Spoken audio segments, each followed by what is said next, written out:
السلام علیکم ورحمۃ اللہ وبرکاتہ۔ الحمدللہ والصلاۃ والسلام علی رسول اللہ، اما بعد۔ اللہ نے ہی ہمیں پیدا کیا، ہمیں انسان بنایا، ہمارے ذہن میں اپنے پیارے دین کے ساتھ محبت ڈالی۔ اس میں ہمارا کوئی کمال نہیں ہے، یہ صرف اللہ ہی کا کمال ہے، اللہ ہی کی تعریف ہے۔ الحمدللہ اولا و آخرا، اللہ اکبر۔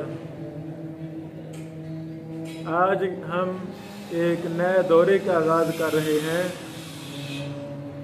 یہ ہے استنباط حدیث۔ میرے عزیزو، یہ بھی بڑا اہم فن ہے، فن حدیث میں سے ایک باقاعدہ فن ہے۔ آپ ایسے سمجھیں، کلام رسول صلی اللہ علیہ وسلم کو سمجھنے کے اصول ہیں کہ بغیر اصولوں کے ہے؟ اصول ہیں۔ بندے کو جرح و تعدیل آتا ہو، علل کلم آتا ہو، اصول حدیث آتا ہو، تقریر تحقیق آتی ہو، لیکن اس کو فہم حدیث نہیں آتا، کوئی فائدہ ہے؟ کوئی فائدہ نہیں ہے۔ یعنی حدیث رسول، متن حدیث، قول رسول، فعل رسول صلی اللہ علیہ وسلم کو سمجھنا، اس کے اصول ہیں، شرائط ہیں، تفصیلات ہیں۔ عرب علماء، عرب محدثین کو اللہ جزائے خیر عطا فرمائے، انہوں نے اس پر بڑا کام کیا ہے۔ عجم کے اندر یعنی استنباط حدیث کے حوالہ سے کوئی کام نہیں ہے۔ یہ بھی میرا شوق تھا کہ اللہ نے زندگی دی تو میں اس استنباط حدیث جیسے اہم مسئلے پر پورا 1 مہینہ دورہ کرواؤں گا۔ تو ہم الحمدللہ علوم حدیث باقی بھی ہم دورے میں پڑھ رہے ہیں، تو اس کا بھی ہمارا 1 لیکچر روزانہ ہوا کرے گا۔ اس پر میں آپ کو کام دے رہا ہوں، آپ کو وہ حل کریں گے، سوال دوں گا، وہ اسائنمنٹ لکھیں گے، دیگر کتابوں سے بھی آپ ان اصولوں کو دیکھیں گے۔ میں مثالیں تلاش کرنے کا کہوں گا، آپ مثالیں تلاش کرنی ہوں گی انشاءاللہ۔ میرے عزیزو، اللہ رب العالمین نے استنباط کے اہل لوگوں کی تعریف کی ہے۔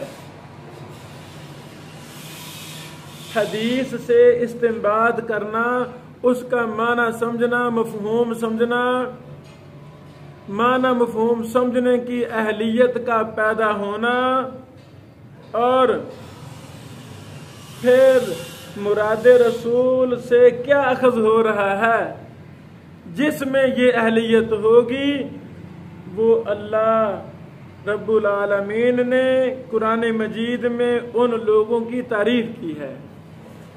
سورۃ المائدہ آیت نمبر 83 ہے۔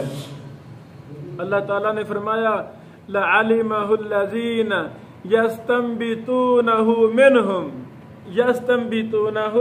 مِنْهُمْ النساء آیت نمبر 83۔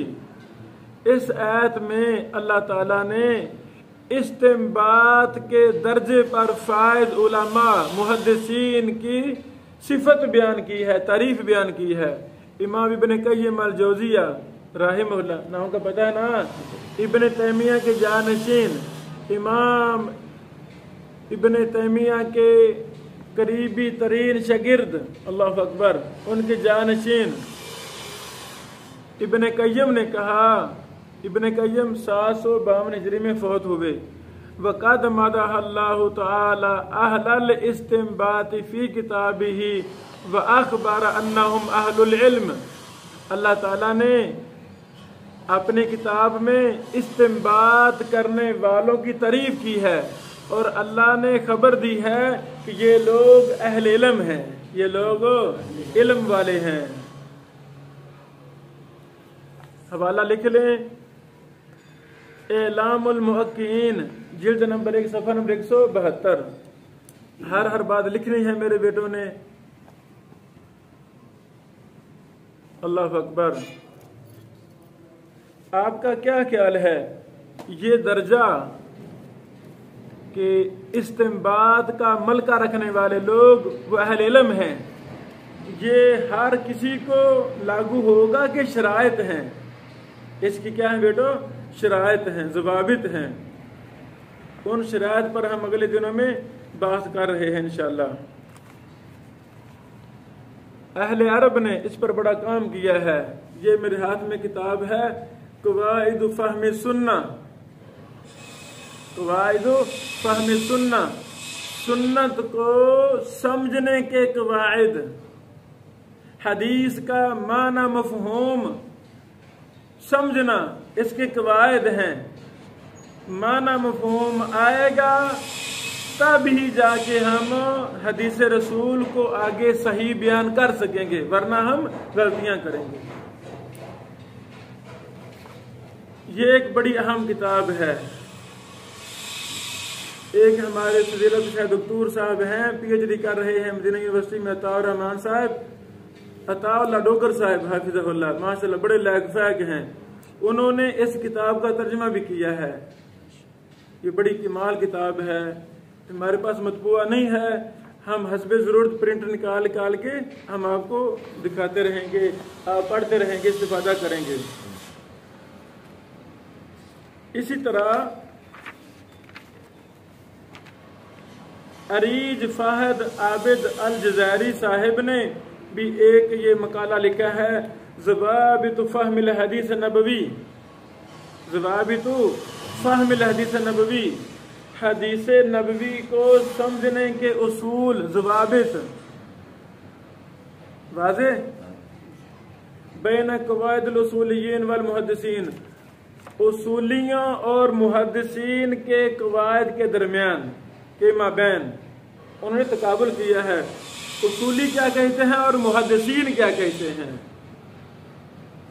یاد رکھیں اس طرح کی 20 کتابیں ہمارے سامنے ہیں الحمدللہ. یعنی اب تک استنباط حدیث پر، فہم حدیث پر جو کچھ بھی لکھا گیا ہے وہ سارا ہمارے سامنے ہے، پی ڈی ایف کی شکل میں، شاملہ کی شکل میں، گوگل ویب سائٹ کی شکل میں.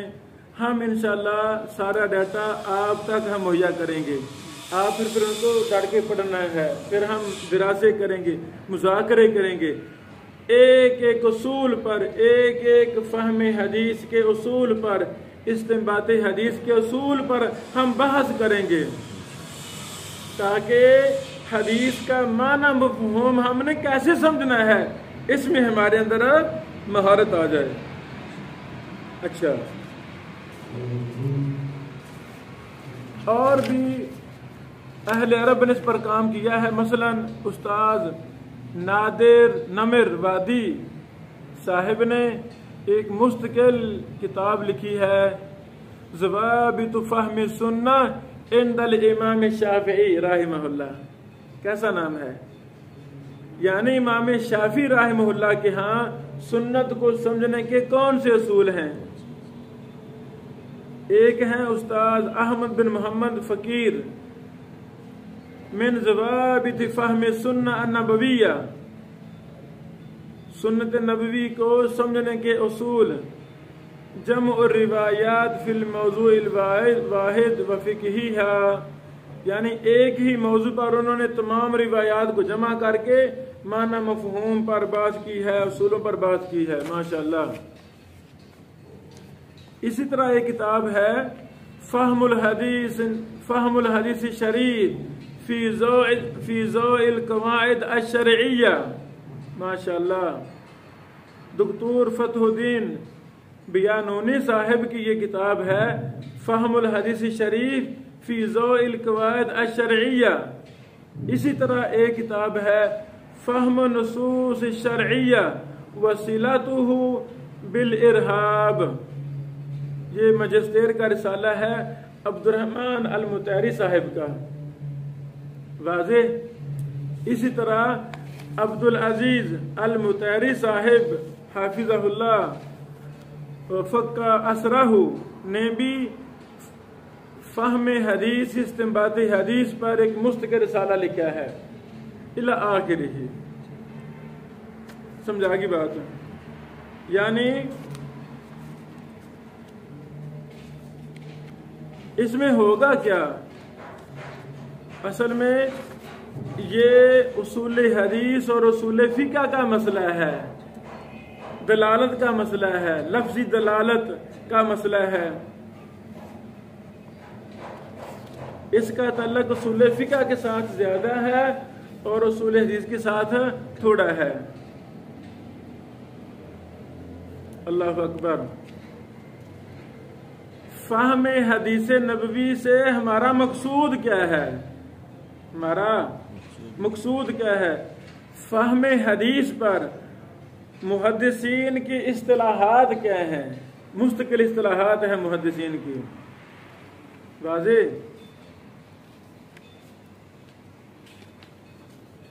اسی طرح ایک ہی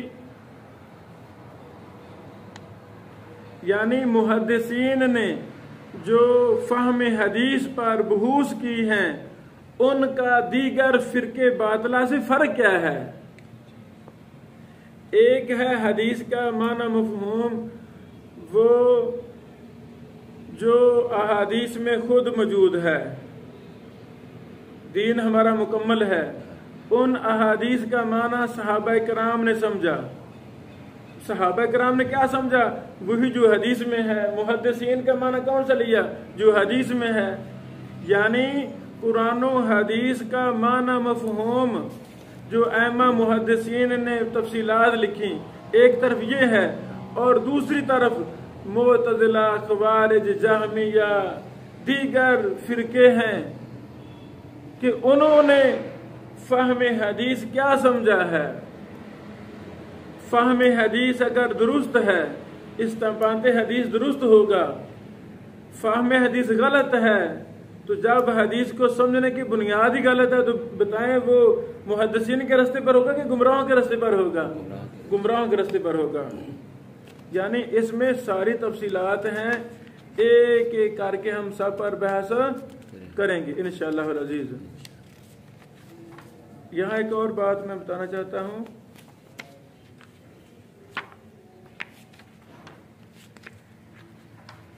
اللہ اکبر.